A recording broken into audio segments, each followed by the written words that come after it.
I love a return. You know I love a return guest. So this guest is someone that we had on when Angie and I were doing the show, and I just couldn't wait to get her back. Hélène-Horton is her name, but you might know her as The Bodzilla. And if you don't know who she is, go and have a look right now. I think one of the most inspirational people that I've ever met. I'm not saying that in a cliched way.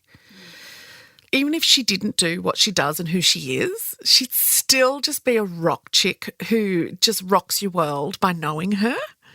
I just feel, you just feel lucky to know some people and to be considered a friend by them. Yeah.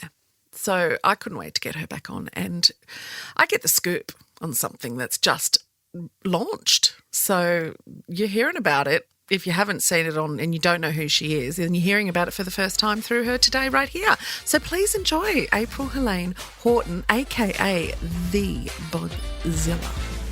The last time I had you on, there was a we. It was really 2 girls, 1 pod. It was actually 3 girls that day because you were our third and Angie was here. Now I've got you back all to myself. Oh my God. I'm evil Still laughing. 2 girls, but just these 2. It's just us 2. And I'm really glad because I love a returning guest, and you were one of our first guests on, if not the first, of the 2 girls, 1 pod. Like it wasn't just me and Angie. And we were just like champing to have you on. So having you back, because I adore you so much. And in between that time and this time, we've met IRL, we've hugged, we've eaten together. I've met your husband and your child. Yes, it was the best. How is my little boyfriend? He is just glorious, thank you. He is just the sweetest. I actually did canteen duty today before our chat. How was that? Oh, it was so funny. Do you love it? I actually do. Because I work part-time, I get to have these occasional fun things that I get to do, lean into that mum life kind of stuff. And he came to the door and was just like, "Hi, Mom." And I was like, I love it because, you hear from other parents that at some point your kid's going to be like, too cool to talk to you. Don't tell anyone you're my mum. Yeah. And he's still not, he's in that stage of thinking it's rad that I'm there. And he's like, "Hi." And I'm just like, oh, it's so bloody lovely. And he's such a nice human. He's a lovely person, isn't he? He gets that from his dad. Well, no, he gets that from his mum as well. You both are beautiful people and you're raising a beautiful little human. I'm wearing the glasses now that he popped on, and I have the most divine photo of him in. He's like a delicious looking human that you just let's exploit him and put him into modelling. Well, this is the thing. So we always have funny conversations about this stuff. I feel really strongly about child safety online and also about their privacy. Mm-hmm. So for me, I don't use his image on my public socials. I did used to a few times. I got him involved in a couple of things because he loves to be part of the spectacle of creating content. Yeah. Which who wouldn't? It looks so fun, right? It's all glam behind the scenes, isn't it?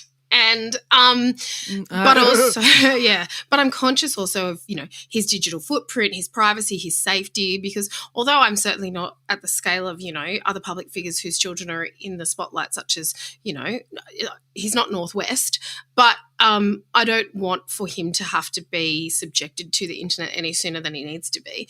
And I also think that it's important for, he doesn't at his age, because he's quite young, he doesn't understand what it means to put things online and what the ramifications are, that the internet is forever, that kind of stuff. And of course, all the stuff I've posted is all sweet stuff. I wouldn't be the kind of person to post something embarrassing anyway, hopefully. Although parents never really know what's cool, do they?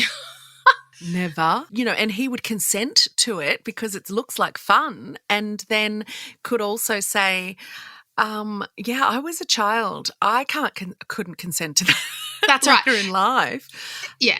It's not informed consent if the person isn't capable of understanding what it actually means. So the other afternoon he said, my friend and I were doing our makeup at the kitchen table, and he was like, "Can you do my makeup?" So I did the most gorgeous little glowy moment, just a bit of, home beauty all over the face. everyone looks good with a bit of that. Popped a little bit of, shimmery eyeshadow and did his brows just, to make him feel like he was part of the action. Popped some lip gloss on there. And took a picture just because I want to remember. Yeah, he literally looks exactly like me. When he has makeup on, it's like, that is uncanny how alike we look. And I took the photo, he goes, you're going to looking at a filter of the younger you. Literally. And he's like, are you going to put that on the Facebook, Mum? And I was like, no, I'm not. But that, cute. So, yeah, I definitely think I want to have all those memories. And when he's old enough to have social media, I'll be like, do you want me to airdrop you those photos so you can post #throwback? Yes. I'll capture the memories, but I don't need to share them. And I'm really glad that you're doing that. And I have a lot of friends who have their children online. And I don't like it. I watch it and I just think, oh, it makes me really uncomfortable. And if you're anyone who's listening, I'm not talking people who have a really small following. I'm talking people who have more than 10K. And you're public. I know Clementine Ford never shows her small, as she calls him, but in her Facebook, she has a very private Facebook and she does show him. And it's so beautiful because we get to see him. It's, obviously she's taking a risk, but she's doing it the right way, I believe, because we get to see, your family gets to see your child who may not be able to see them regularly. Yes. In that kind of way. And everyone gets to comment and blah, blah, blah, blah, blah. But it is, especially people who are making money off their children. Yeah, absolutely. And I think that Clementine absolutely is someone who, that approach was certainly, I learned from that because, I definitely saw from my point of view that once we had a conversation about it and I was like, you're so right about that. And, I do think that if you're going to, share their image and things like that, there is a risk. And I think certainly also from a safety point of view that I think probably applies in a much more scary way for her because of the type of very, will we say, unhinged individuals who will sometimes comment and the things they say. I think it's safer for her to make that choice. Absolutely. So, but I definitely would say that same approach is has influenced what I do and how I do social media. So for me, when I do post things, same thing, private Facebook, there's a special list of people, which is people who have actually met my child are on that list. So even my personal Facebook friends who I'm like, I only am friends with you because I knew you in high school, they're not on that list because they're not. I wouldn't invite them to my house or have my kid hang out with them. So that's how I measure that. That's my baseline. Yeah, I like that. I have a personal one as well and I have a public one. And with Facebook, with Instagram, it's just all, all on. And I put my kids up all the time and they're furry. They are furry. They love it. There's no consent, not happy, but I don't care. They're too cute. So I want to ask you, there's something that you are doing and it's just launched this week. So can you tell me and our listeners all about it? Because this is a bit of a scoop. It is a bit of a scoop. You are definitely the first person that I've talked to about this, in this context. I am part of the really incredible Let's Get Explicit campaign. So basically the incredible Esme James, some of you might know her as the author of the book Kinky History or have seen her online talking about kinky history. Dr.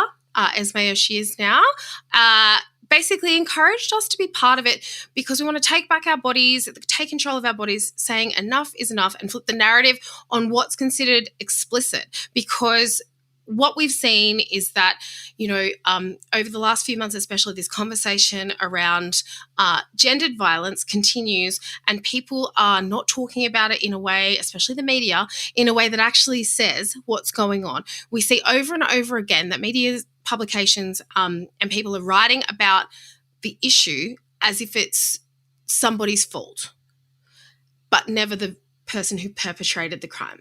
So I think being able to take back that narrative, being able to say, violence against women that happens every day, well, then let's have a calendar for every day. So I got together with some really incredible, iconic, gorgeous humans, and we had a photo shoot. There was actually 2 shoots. We did one on Gadigal country in Sydney, and then there was one also on Naarm in Melbourne, where you are, my gorgeous gal. Yes. And so there was 2 groups of talent. We all got together.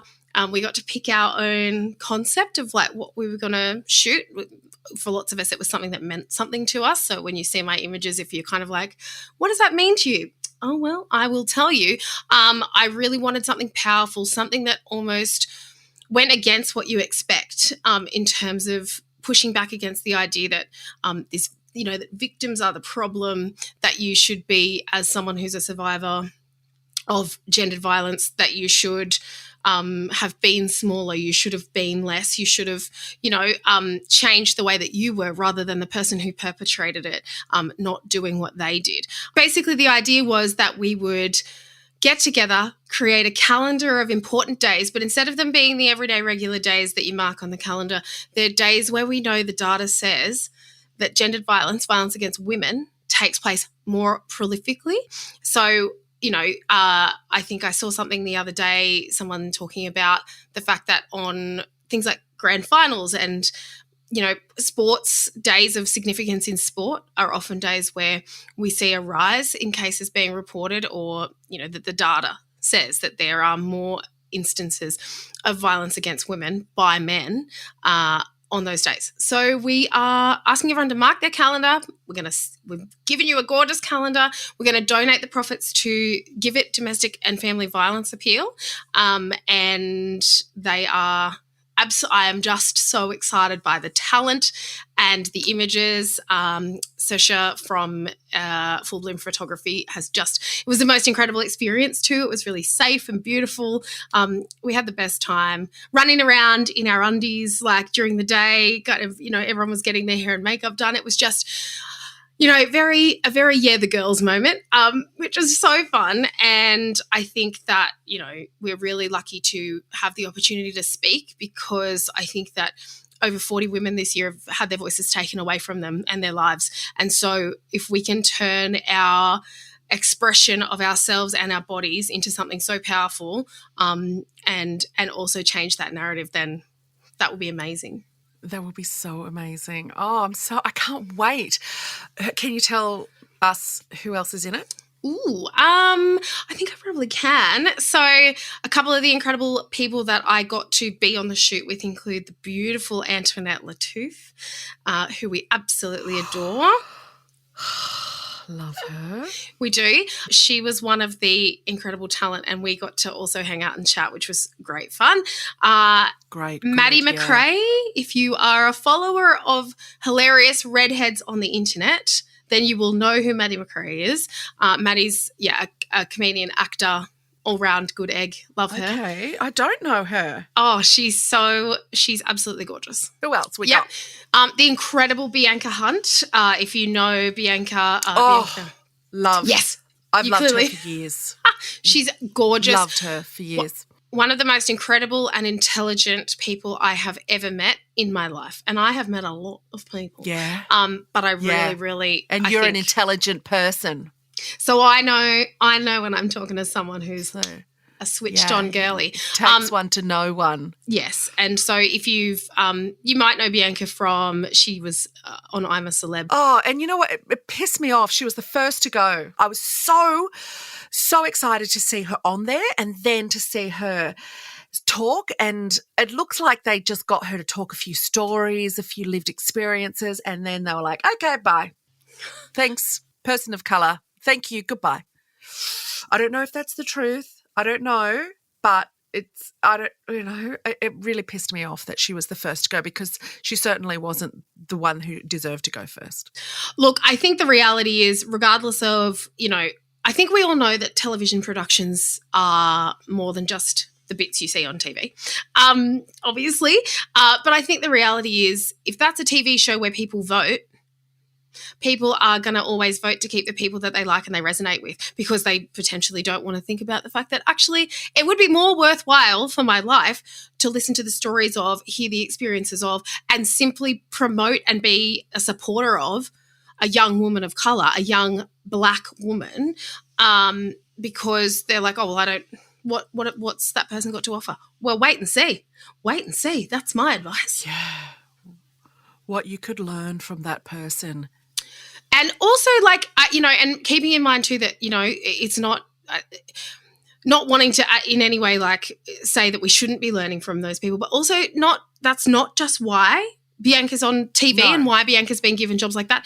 She's funny, she's smart, she's gorgeous, she's all the things, she's talented, and so it's also kind of like, let her have a chance because she's hot new talent in the industry as well. So it's sort of like it's also not just about what you get out of it from her, but giving her the opportunity. You're part of the, I think if we're talking about, we've just come off the back of Reconciliation Week, and I know that a lot of the conversation is about the fact that reconciliation is a concept that no longer has the value that it used to after, following what happened last year with the referendum.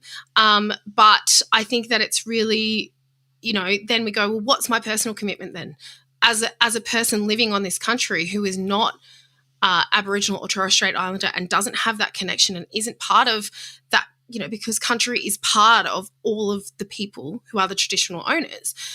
Well, then why don't we give back? We talk about paying the rent, how important that is, about allowing people to tell their own stories and also being willing to get uncomfortable when they're truth-telling. And I think that people's discomfort with truth-telling really comes out in those situations where they go, oh, we'd rather just vote her off because then we don't have to feel uncomfortable about that. Yeah, completely. Yeah. Yeah. And it's true what you said, like it's not just what she can teach us, it's seeing her like us as well and giving her that opportunity. Yes. You don't write someone off just because you think they're not like you when they could be just like you and you didn't know. Absolutely. And I think the things that that could be your lesson. Indeed. And I think TV doesn't have to be smart all the time. I watch lots. The TV that I watch is just like something to switch the brain off sometimes, or watching reality shows because you just think, oh, this is hilarious. It's not too scripted. I want to see something that's real. That's the power of reality TV. But it's also kind of like, if it's going to be real, it should represent everyone. And that means a diverse group of people having a chat, not just a bunch of the same all around the campfire. So the calendar sounds amazing. I cannot wait to buy one. And the proceeds go to who again? All of the profits will be donated to the Give It Domestic and Family Violence Appeal. So they're released with a retail price of $40, which is representative of the more than 40 women who've lost their lives to gender-based violence in Australia just this year. And a digital version will also be available with a pay what you can option. So obviously if digital's your thing, it will be pay what you can, but remembering that if we're donating all of those profits, the more you give, the more they get. Yeah, I didn't even know there was a digital calendar. That's how old I am. Boomer, me. What? I would still be getting the I mean, there's nothing better than putting that up on the wall in the bathroom, a calendar. I love doing that every year. I just love it. I never look at it apart from the pictures because, I don't use a calendar. I use a digital calendar now. But I still love that I have a hanging calendar with a great, whatever. It once used to be the fireman with puppies and then it's just puppies for me.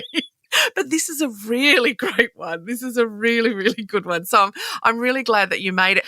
You were just saying that you were doing the photo shoot and you're running around in your undies and the first thought that popped into my head was I just love how often you're in your undies. I just love it. I love how often I get to see me represented in you on my phone.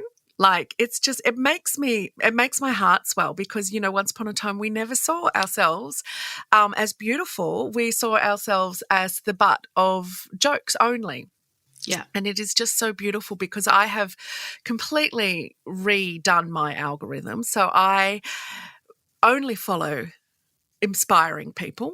I was driving in the car with my friend and we pulled up next to, the wall of all different billboards, like it's always next to you. Mm-hmm. And Minky was in the latest whatever she's working on at the moment. CleopatrasBling.com, wasn't it? That's it. Yeah. That's it, yeah. Yeah. And my friend just looked and it was like he was face to face with her because we were so close and he just went, oh, and then just continued the conversation. And I grew up with boys. And once upon a time, if we saw a fat person outside of the car, the men in my family would they'd point out to me there's you in 20 years, there's you in, that kind of thing. Like, it was so entrenched in my family that the worst thing you could be was fat. Yeah. To see not only me now on billboards and, the posters and things like that, and being represented as models but seeing my friends not blink an eye. Yeah. Which would have they would have been like, oh, I don't know if that's the right person for that. Gee, she's not wearing very much. Do you think she should cover up? Like, gee, look at her guts, or, just something that they never knew was hurting me, like, exponentially. Absolutely. And now it's gone in my life. And I think that says a lot about you talked about you've curated your Instagram algorithm. It sounds to me like maybe you've also curated the friend group to make sure it's only great people, because I'm certain that there are still people in our lives in that periphery, or people that think that they know us because they once knew us, and go, you would not spend time with them socially because they're still in those mindsets. And certainly for me, I find that I still, and this is kind of silly, but I get surprised sometimes when I go, especially onto Facebook. So, for example, today I was looking at a post that had gone up with a collaboration post that had gone up on Insta, had also gone up on Facebook with a radio interview that I had done. And I just forget that people are going to jump on there because, of course, it's not me that they follow, but they follow the radio station, or they follow that, it comes up because it's local. Yeah. And the comments are not always great. And I think, that's okay for me, because I just go, oh, my God. Imagine you got up in the morning and you thought, I'm going to go on Facebook and leave that comment. Like, get a hobby. Yeah. Grow up, Daniel. But also at the same time, it's not about me reading it and feeling bad. It's about you, or someone like you, or someone who's, me before I was able to accept myself and celebrate myself and be confident, reading those comments and see, like, as you say, seeing yourself reflected on that billboard, seeing Minky and going, what an icon, and being with someone who went, stunning, love that, in the same way that you feel so empowered seeing that and so confident and happy. That experience of being demeaned by proxy when they say, oh, that person looks terrible, and you go, well, I look like that. So if, the math is mathing on that negative sentiment, that if you feel that way about them, the only reason you're not saying that to me is because you like me and you know me, and you potentially, lots of people will talk about how they don't see colour, or oh, you're not fat, you're beautiful. And it's kind of like, well, I'm both, but also see me as a whole person. And seeing someone's whole identity, the idea that people would say, I don't see colour. What they're really saying is, I see you as a white person. I see you as like me, a default person, and that I don't value that about you. But it's part of who you are. It's almost as if, imagine saying to a queer person, oh, I just think of you as being straight. What? That doesn't make any sense. It's exactly that. Yeah. We've got to celebrate the differences. We've got to see them, and we've got to celebrate them. Absolutely. We talk about, diversity, and diversity is wonderful, but inclusion, and authentic inclusion, not the tick boxy kind, is actually being like, I see every part of you and I accept it. I love it. I love it for you. I think it's totally, totally fine for us to all be different and, accept ourselves and not aspire to be like someone else. I think it's healthy for us to not aspire to or compare ourselves to other people. But at the same time, I think a lot of us are perhaps, especially people who haven't really put their minds to seeing that the world is more than just what they know and what they like. I think that the idea that, we can have more people out there for you and I to aspire to and compare ourselves to in a positive way. If she can do that, I can do that. I'm okay. I feel good seeing myself represented.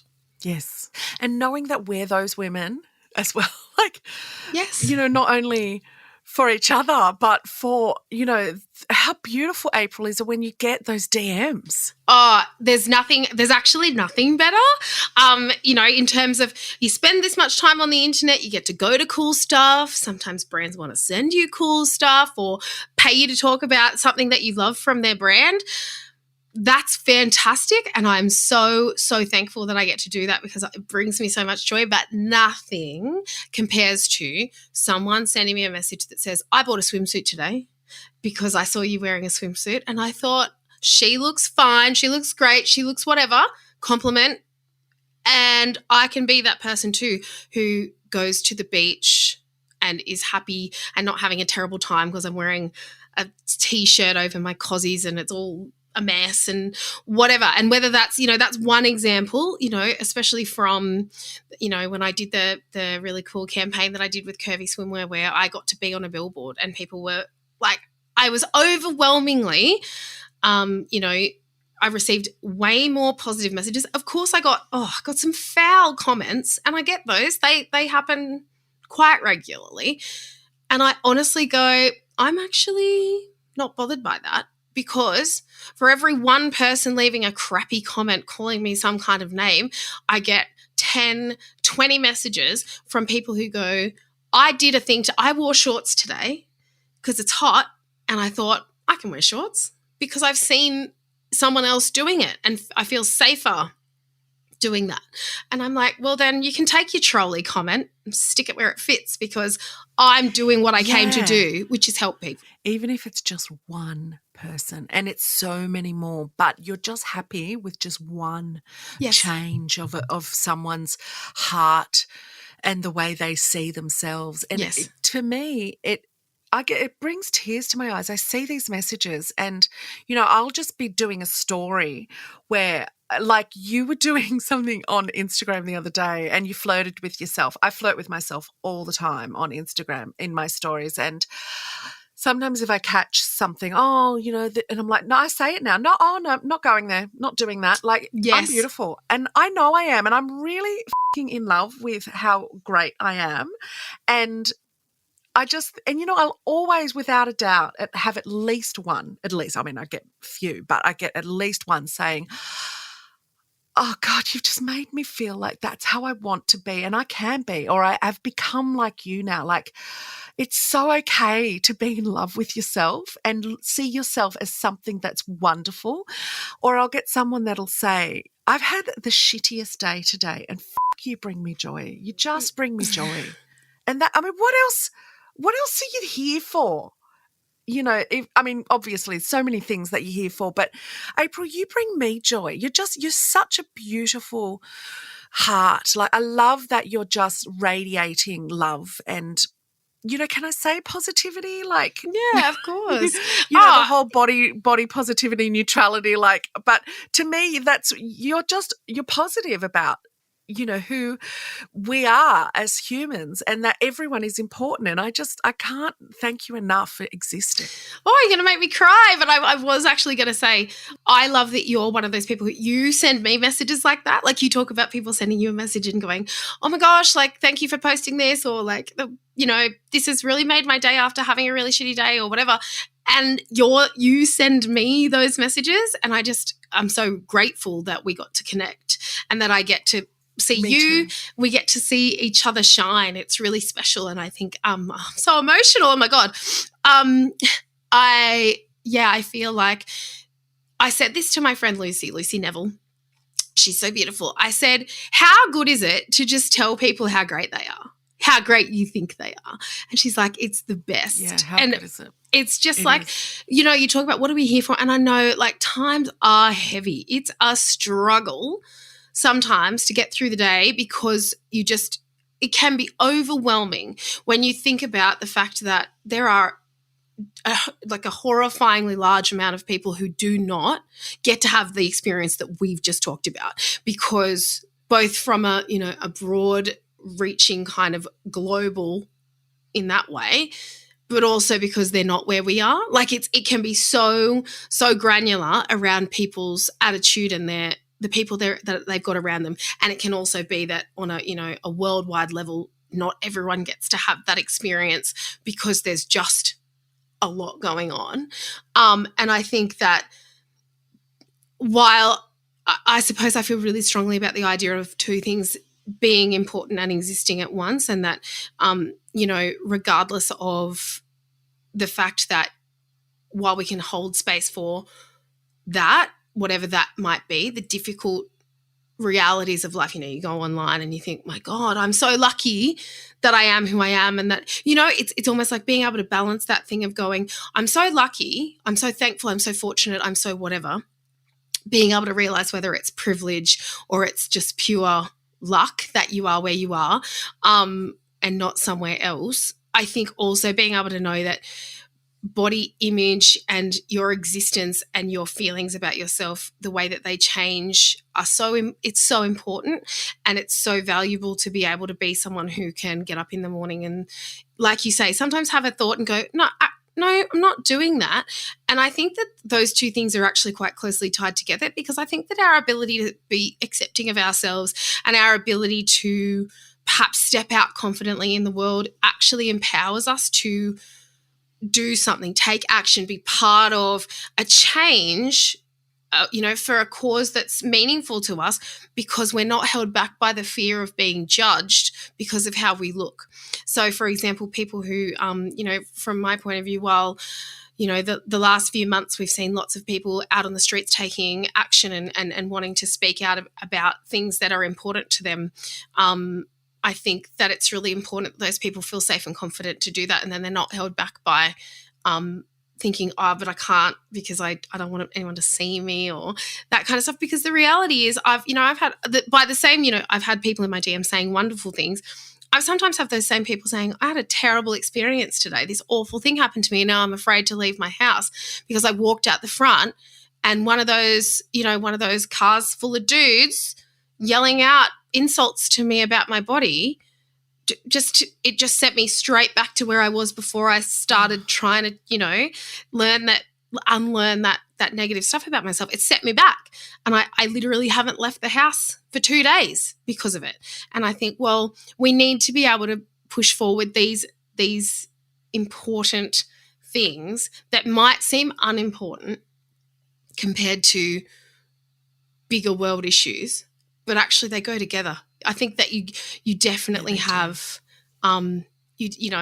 people who are empowered to speak loudly for things they care about sometimes need help to be ready to do that, because they need to overcome what they've believed about themselves for a long time about not being too loud, not being too big, not taking up too much space. Oh, well said. Well said. I think we'll leave it at that. Thank you so much for coming on. Thank you for giving us your time. Thank you for being in my life. I just adore you. I love you. I love you too. Thank you for the chance to come on and have a chat. I absolutely love talking to you, and I've just absolutely loved this conversation. Thank you for giving me the chance to say all of that. Oh, thank you.